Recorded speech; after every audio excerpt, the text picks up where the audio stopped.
আসসালামু আলাইকুম রহমতুল্লাহ বরকাতুহ। তে বন্ধুগণ, আশা করি আল্লাহ পাকের রহমতে সকলে সহি সালামত আছেন। তে কবি গাজী আক্কাস আলী ইউটিউব চ্যানেল 017140885009 এর পক্ষ থেকে আপনাদের সকলের প্রতি রইল একান্ত আন্তরিক শুভেচ্ছা ও ভালোবাসা। তে বন্ধুগণ, এখন আপনাদের সামনে স্বরচিত যে কবিতাটা পাঠ করবার চেষ্টা করব, কবিতাটার নাম হলো ভোটের মাঠে পেশির জোর। কি কবিতাটার নাম? ভোটের মাঠে পেশির জোর। ভোট এলেই টেনশন বাড়ে, গরম হাওয়া মাঠে, ধাওয়া ধাওয়ি কেবল সরো, বাঁশের লাঠি হাতে।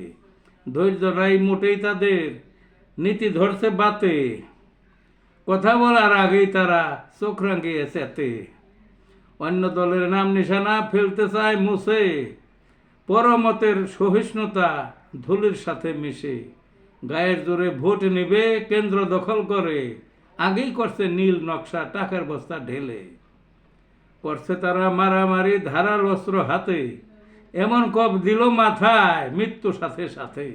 ষড়যন্ত্র দেশ জুড়ে, ভোট নস্যাতের কাজে, গণভোট হয় না কখন পেশি শক্তির জোরে। এই ছিল বন্ধুগণ কবিতাটা। ভালো থাকুন।